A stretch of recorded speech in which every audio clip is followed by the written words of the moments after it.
says negotiations with Iran are ongoing but warns more force will be used if a deal is not struck.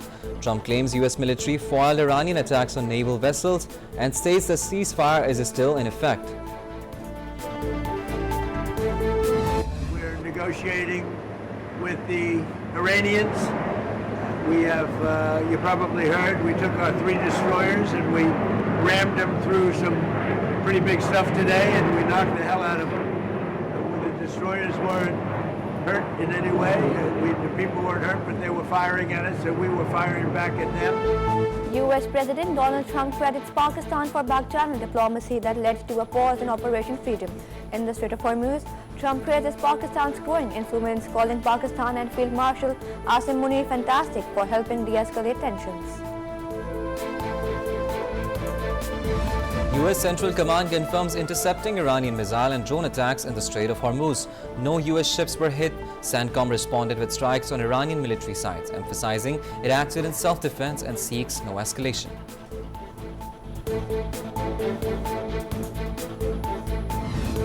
Iran accuses the U.S. of violating a ceasefire agreement following strikes on Iranian vessels and civilian areas along the southern coast.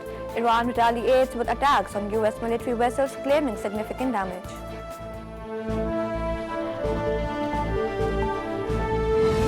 U.S. President Donald Trump refers to recent Iranian strikes as a love tap, stressing the ceasefire remains in place. Trump did not elaborate on the timing or scale of the attacks, despite continued regional tensions.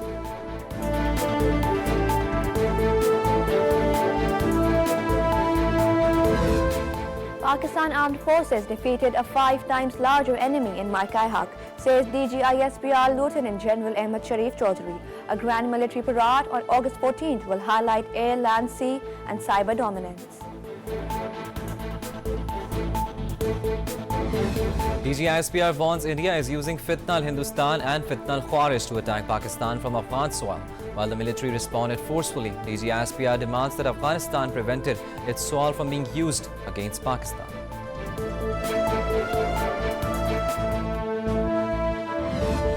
Air Vice Marshal Tariq Ghazi reveals the PAF downed 8 Indian jets during Operation Bunyanun Marsoos. He warns that while Pakistan wants peace, the enemy still doesn't dare approach our secure borders.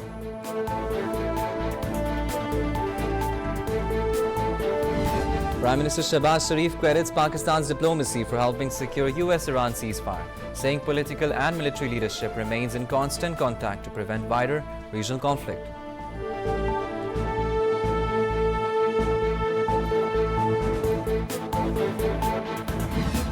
Prime Minister Shehbaz Sharif holds phone call with Qatari Prime Minister Sheikh Mohammed bin Abdul Rahman Al Thani. Leaders reaffirm commitment to regional peace, with Qatar offering continued support for Pakistan's diplomatic efforts.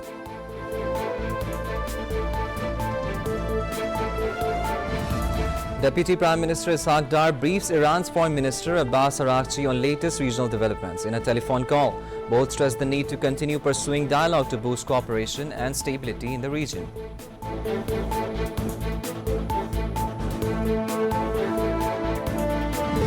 Pakistan Air Force Chief Zahir Ahmed Babar Sidhu says India made baseless allegations after the Pahalgam incident, adding that Pakistan responded strongly through air operations and cyber capabilities during the conflict.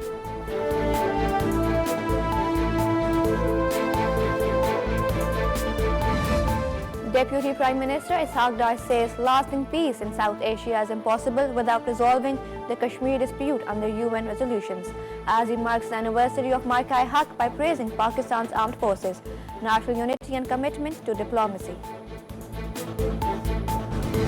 Information Minister Atta Tarar says the entire nation was united in Markai Haq, with Pakistan armed forces forcing enemies surrender in 4 hours.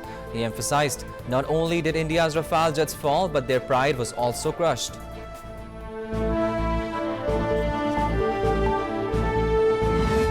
Iran's Foreign Ministry spokesperson Ismail Baghai says ceasefire and regional stability are top priorities in ongoing discussions. Tehran reviews U.S. proposals with Pakistan acting as mediator, but no official response has been made yet. Iran dismisses rumors over Supreme Leader Mujtaba Khamenei's health, affirming no decisions are made without his approval. Khamenei has not appeared in public since his father's death in US-Israeli strikes, communicating only through written messages.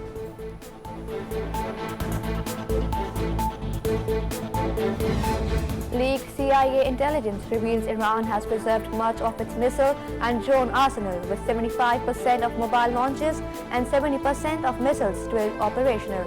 Iran is also assessed to withstand a blockade for 3 to 4 months.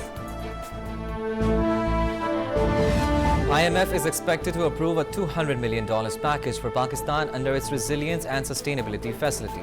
Pakistan presents its stance on climate financing with plans to prioritize climate policy in the national budget.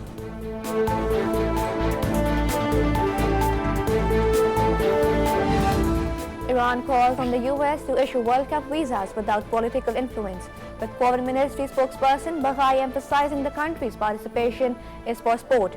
Tehran warns any interference would breach FIFA's regulations.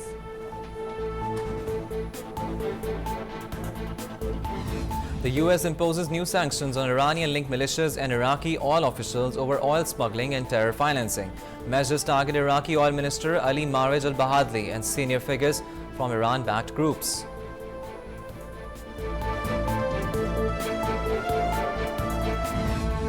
Cambridge cancels A-level mathematics exam in Pakistan following a leak of the question paper. The exam, initially set for April 29th, will now be held on June 9th. Schools and candidates will receive further instructions by May 15th. Punjab faces intense heat wave with temperatures set to soar across the region. The Punjab Disaster Management Authority issues an alert for Lahore and surrounding areas, warning of dust storms and windstorms until May 11th.